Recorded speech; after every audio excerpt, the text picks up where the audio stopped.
Bien, buenas noches a todos. Quiero en primer lugar agradecer a Enrique Fernández, quien organiza estas charlas bajo el paraguas de la Cátedra Libre Manfredo Ken Mercado. Agradecer al señor decano de la Facultad de Derecho también por llevar adelante esta magnífica iniciativa y obviamente agradecer a todo el público que nos honra con su presencia y con su interés en el tema. Como ustedes comprenderán, el tema que nos convoca hoy tiene dos dimensiones. Una, la figura de este grandísimo intelectual italiano, don Umberto Eco, y el otro tema continental en el sentido de gigantesco, que es el fascismo. Umberto Eco es sin duda una de las figuras más relevantes del pensamiento italiano de la segunda mitad del siglo XX. Nacido en la ciudad de Alessandria en 1932, se tituló en la Universidad de Turín en Filosofía y Letras, con una tesis sobre la estética de Santo Tomás de Aquino, lo que ya muestra su interés por la Edad Media europea y el pensamiento medieval, que sería además una permanente en su vida intelectual, y a los que dedicó varias de sus publicaciones. Tuvo una larga trayectoria como profesor en las universidades de Milán, Turín, Florencia, para finalmente establecerse en Bolonia, la más antigua universidad europea. Fue fundada en 1088, o sea, que está acercándose a los 1000 años de existencia, y como curiosidad, cuando se creó la Universidad de Bolonia, ¿no? El manejo de la universidad lo tenían los estudiantes, o sea, los estudiantes elegían al rector y designaban a los profesores, lo que obviamente después con el tiempo cambió, pero digamos desde el punto de vista de la organización de las universidades queda como un dato, digamos, muy interesante en mi opinión y muy curioso. Bueno, cabe recordar que Bolonia brilló en la Edad Media, estamos hablando más o menos en el siglo XIV, por su gran escuela de Derecho, ¿no? Y junto a su antigüedad, a su venerable antigüedad, entonces la contribución en el ámbito, particularmente del derecho, pero en el ámbito de otras disciplinas, a lo largo de su historia ha sido muy importante. Pese o tal vez gracias a su formación en filosofía y letras, Eco intuyó muy joven el impacto que las ideas de Ferdinand de Saussure estaba teniendo tanto en el estudio del lenguaje y en su proyección al estudio más amplio de los medios de comunicación humana. Así, junto a Roland Barthes y otros, Eco será una figura clave en la formación y consolidación de la ciencia de los signos, la semiótica o semiología, de la cual fue uno de sus destacados cultores. El Tratado de Semiótica General de 1975 es posiblemente la culminación de sus aportes a esta nueva disciplina científica en el ámbito de las ciencias sociales. Al igual que Barthes, Eco utilizó la semiótica para interpretar la cultura popular. De ahí tanto su interés por las transformaciones que se dieron en la cultura popular en virtud de los nuevos medios de comunicación que aparecieron en el siglo XX, el cine primero, la radio y la televisión después, y en las últimas décadas el Internet. Fruto de estos intereses, cabe destacar como ensayo sistemático Apocalípticos e Integrados, de 1964, y varias recopilaciones de ensayos y artículos como Obra Abierta, de 1962, Diario Mínimo, de 1963, y El Superhombre de Masas, de 1976, entre muchos otros. Pero Eco no se limitó a desarrollar su pensamiento en el cerrado y exclusivo ámbito de la universidad, sino que intervino activamente en la arena pública, publicando periódicamente en periódicos y revistas o no rehuyendo entrevistas en la radio y la televisión. Acá solo voy a mencionar el memorable intercambio epistolar que sostuvo en 1996 con el cardenal Carlo Maria Martini sobre los fundamentos de la ética. Mientras que el cardenal representaba y planteaba la necesidad de fundar la ética, digamos, en un fundamento religioso, Eco, representando, digamos, a un ala más atea, se planteaba el mismo problema desde esa otra perspectiva. Este intercambio epistolar fue luego publicado en un librito que se llama ¿En qué creen los que no creen? Otra de estas contribuciones importantes, en mi opinión, fue el artículo de prensa que publicó en noviembre del 2001, a pocas semanas del atentado a las Torres Gemelas de Nueva York, donde con gran pertinencia establecía la diferencia entre las palabras explicar, comprender, compartir y justificar en un mundo todavía conmocionado por la magnitud y osadía del atentado terrorista.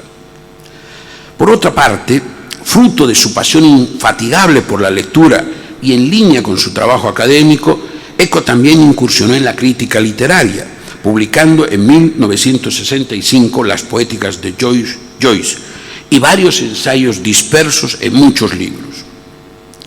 Y en continuidad con este comercio con la literatura, Eco dio el salto al vacío publicando en 1980 su primera novela, El nombre de la rosa. No hubiera sido el primer académico que fracasa incursionando en la ficción literaria, pero no. El nombre de la rosa se convirtió en un increíble bestseller con millones de copias vendidas y traducido a más de 20 idiomas. Incluso se hizo una película bajo su argumento. Entonces, Eco había logrado entrar con paso de parada en el ámbito de la literatura. Publicó otras novelas posteriores y pese a que la crítica las considera buenas, sin embargo, no llegó a tener el éxito que tuvo El nombre de la rosa. Entrando ya en el tema más específico que nos interesa, justo precisamente hace 27 años, el 25 de abril de 1995, Umberto Eco dio una conferencia en la Universidad de Columbia, que luego se convirtió en un breve texto llamado El fascismo eterno. En él, Eco conjuga sus recuerdos en relación al fascismo en los años 40. En primer lugar, recuerda que en 1942, a los 10 años, escribió una composición escolar con la cual ganó un premio y donde respondía positivamente a la pregunta: ¿debemos morir por la gloria de Mussolini y el destino inmortal de Italia? Con un toque de ironía, Eco señala que en esa época ya era un chico listo. Luego están los recuerdos de 1943 y 1945, cuando cae el fascismo y cuando finalmente Italia fue liberada tanto por las fuerzas aliadas como por las fuerzas de la resistencia. Sin embargo, en medio de tales recuerdos, Eco nos ofrece una apreciación fundamental. No cabe duda que ni el fascismo de Mussolini ni el nazismo de Hitler se pueden reproducir ahora o en el futuro de la misma manera. La historia no se repite, pero nada impide que surjan variantes en el futuro o en el presente, frente a las cuales los amantes de la democracia y la libertad deben estar atentos. Por lo tanto, más allá de las condiciones concretas del fascismo histórico, el de Mussolini, cabe pensar en una mentalidad y en una sensibilidad, incluso en ciertas formas comunicativas, que pueden hacer posible el retorno del fascismo. En tal sentido, Eco se propone identificar una serie de elementos, arquetipos los llama él, que hacen y constituyen tal mentalidad o sensibilidad. Tal fascismo, que no es precisamente el fascismo histórico, sino precisamente la mentalidad y sensibilidad subyacente, es lo que Eco denomina el urfascismo o fascismo eterno. Puesto a tal faena, Eco identifica 14 puntos que definen, cree él, el fascismo eterno. Procedamos a su enumeración. El primero, el culto a la tradición. Este tradicionalismo del fascismo, sin embargo, no es su nota definitoria, porque muchas otras corrientes de pensamiento dentro de la derecha también tienen esta característica, pero Eco lo pone en primer lugar. En segundo lugar, Eco destaca el rechazo del modernismo o de la modernidad.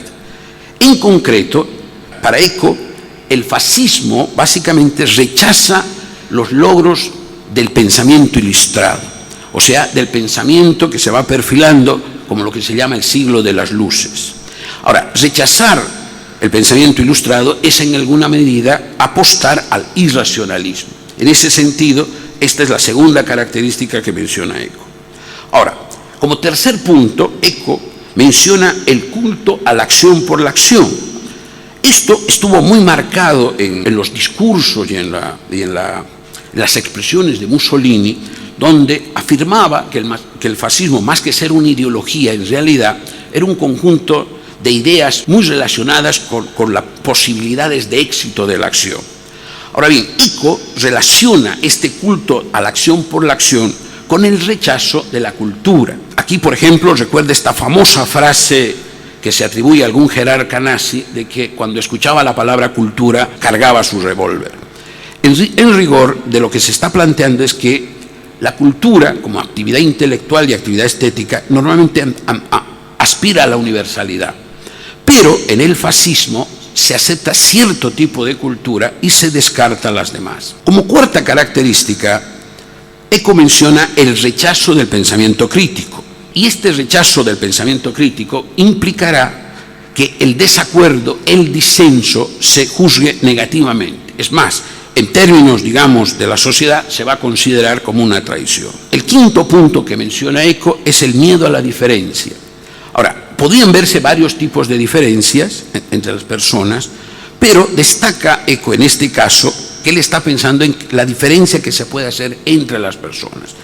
Por lo tanto, para Eco, este miedo a la diferencia puede fácilmente traducirse en racismo, que es precisamente lo que de manera tan brutal se ocurrió en Alemania. Como sexto punto, señala Eco que el urfascismo surge de la frustración de las personas, tanto en un plano individual como en un plano social. Esto hace que, de manera particular, las clases medias, que él pensaba eran clases amenazadas por la depauperización, en situaciones de crisis económica y social, sería el ámbito social ideal para la prédica fascista. Séptimo, la identidad se establece, dice Eco, en el fascismo al nivel más básico, la pertenencia a la nación.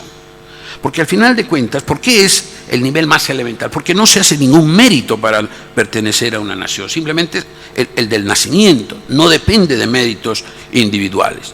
Pero al establecer como criterio fundamental de pertenencia del sujeto la identidad nacional, esto evidentemente, llevado a comparaciones y extremos, genera y desemboca en xenofobia. En el octavo punto, Umberto Eco entra en una paradoja, y es que para el fascista o para el fascismo, el enemigo se considera al mismo tiempo como muy fuerte y muy débil. Esta aparente contradicción tiene que ver y se puede ilustrar muy bien, por ejemplo, en la percepción que se tenía con relación a los judíos en Alemania. La idea de una inminente conquista del mundo por una élite judía, tal como, por ejemplo, se expresa en los protocolos de los sabios de Sion, ¿no? Esa era, digamos, la idea del enemigo fuerte. Pero por el otro lado, ¿no?, el desprecio a ese enemigo, el desprecio, digamos, en este caso en Alemania, al judío concreto. Y en este contexto, este rechazo al enemigo fuerte se va a generar los sentimientos de la envidia y el resentimiento, mientras que este desprecio al enemigo débil implica el desprecio. En todo caso, lo que nosotros tenemos acá, básicamente, es la deshumanización de aquellos que se consideran el enemigo, ¿no? Por cierto, tal vez aquí vale la pena recordar que uno de los últimos libros que publicó Eco precisamente se habla de la construcción del enemigo, ¿no?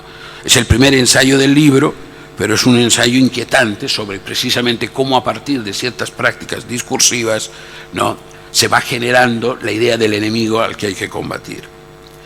En el noveno punto, Eco menciona la idea fascista de que no se lucha para vivir, sino que se vive para luchar. Esta en cierto modo, podríamos decir, idolatrización de la lucha, va a implicar, tanto en la vida individual como colectiva, va a implicar el desprecio por el pacifismo. La décima característica que menciona Eco es el elitismo o el desprecio por los débiles. Se traduce en un nacionalismo que desprecia a otras naciones y supone la propia nación como superior. Además, implica una visión jerárquica de la sociedad donde se impone el desprecio a los subalternos y el servilismo ante los superiores. El punto número 11 de Eco se puede relacionar con el 9, y la idea es que se espera de que cada persona sea un héroe y que esté dispuesto a los mayores sacrificios por la nación.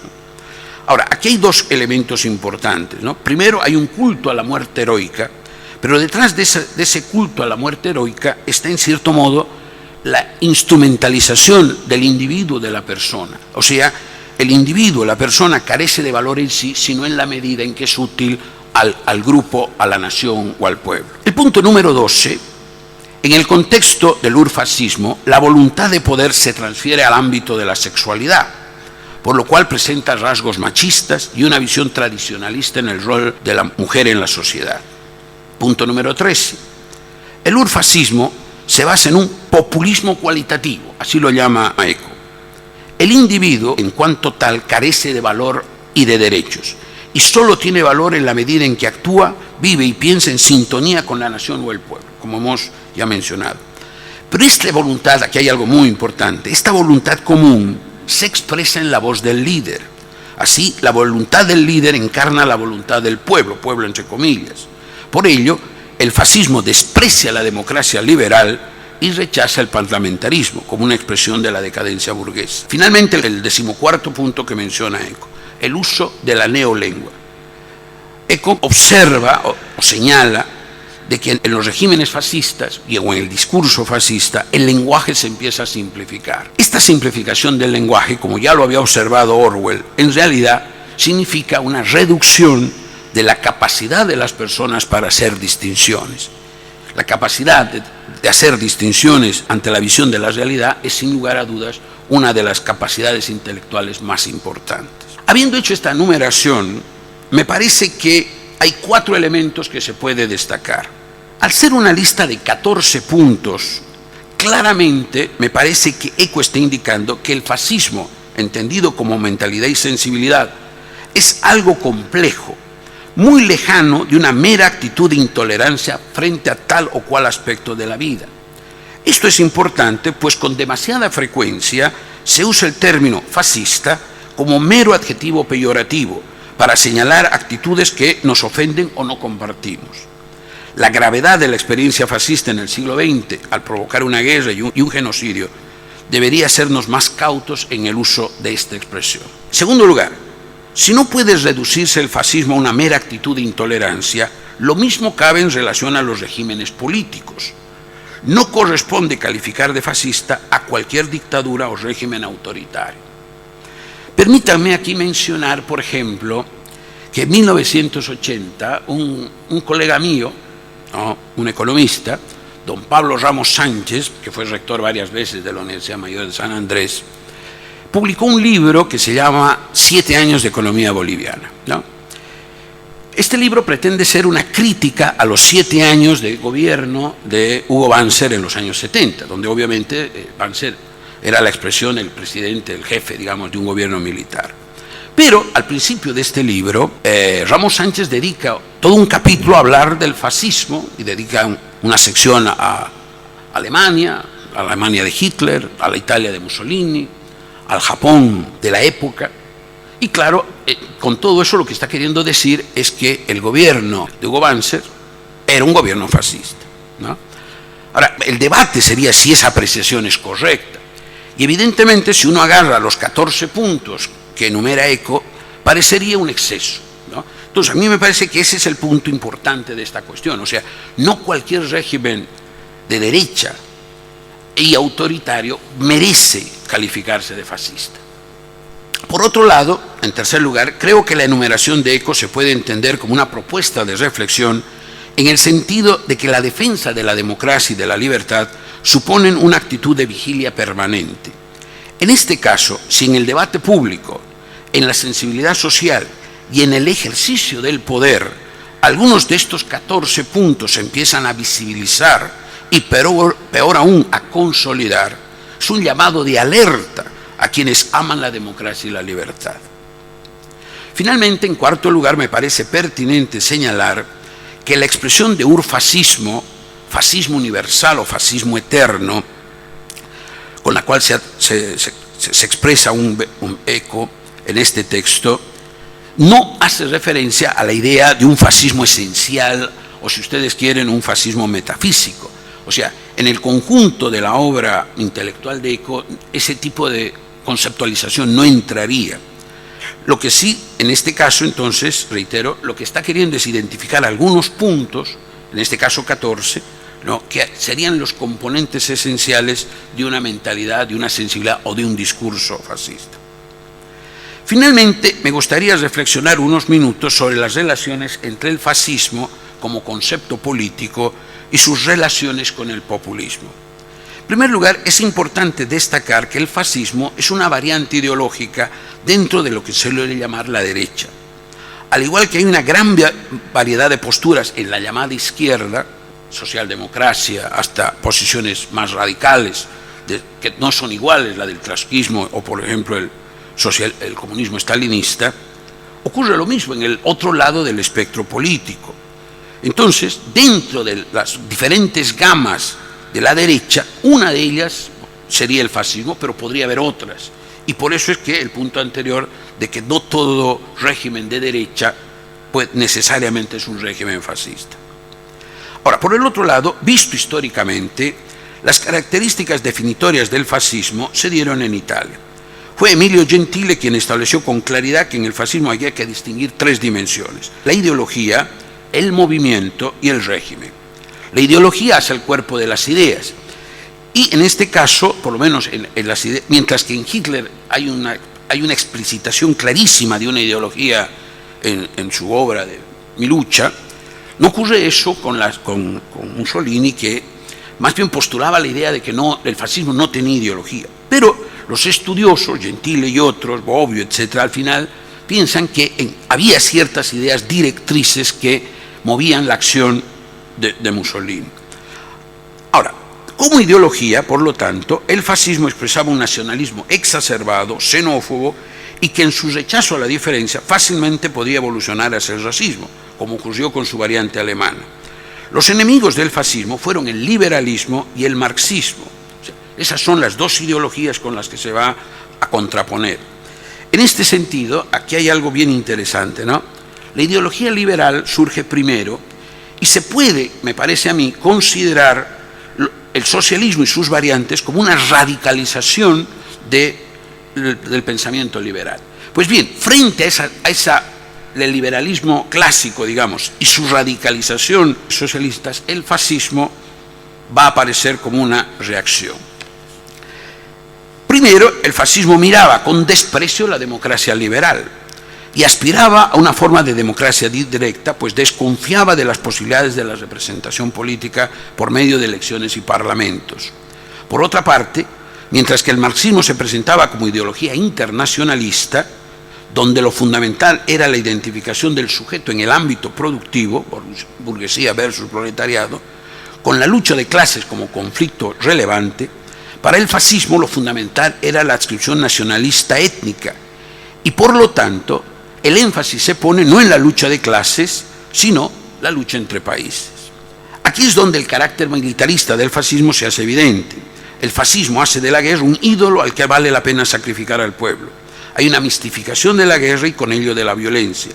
No es pues casual que los dos fascismos, el italiano y el alemán, terminaran llevando a sus naciones a una devastadora guerra. En el fascismo desaparece el ámbito de lo privado. La presencia del Estado debe ordenar cada dimensión de la vida de las personas. Y si bien el fascismo no tendrá un conflicto fundamental con la propiedad privada de los medios de producción, a diferencia del capitalismo, coloca todo el sistema económico bajo la tuición del Estado.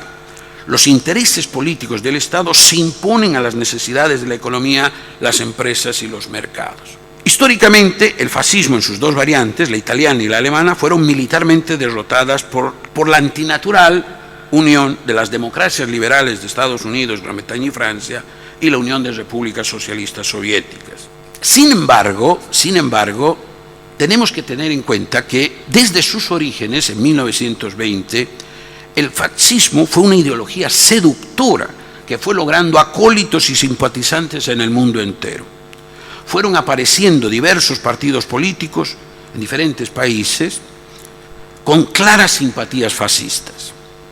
Esto es lo que Federico Finkelstein denomina el fascismo transnacional o fascismo transatlántico, para hacer referencia a las relaciones entre el fascismo italiano y el fascismo que se va a incubar en la Argentina, o sea, cruzando el Atlántico. Ahora bien, cuando el fascismo italiano y alemán quedan derrotados en 1945, ¿qué ocurre con el fascismo que de alguna manera se había trasladado, por ejemplo, a la Argentina?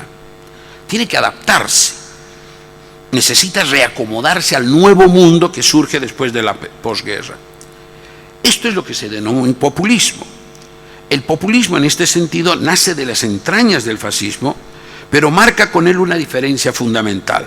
respeta las reglas formales de la democracia liberal. Esto no significa que la valore ni que la aprecie, pero tolera la existencia de la oposición, a la que desprecia y señala como vendida a intereses foráneos o antinacionales. Si el populismo, cuando accede al poder, deriva hacia la anulación de la oposición, se convierte en una dictadura fascista.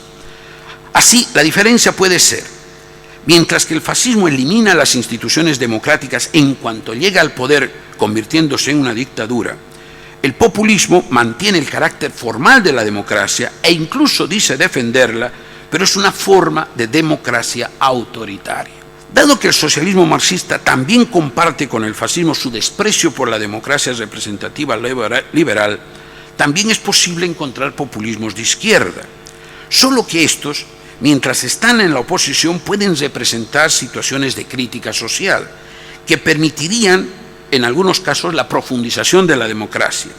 Pero ya instalados en el poder, hay una alta probabilidad que deriven hacia formas autoritarias y se conviertan, cuando renuncian a respetar las formas de la democracia, en plenas dictaduras. Llegado a este punto, me detengo y solo me resta agradecer la generosidad del auditorio en escuchar estas reflexiones. Gracias.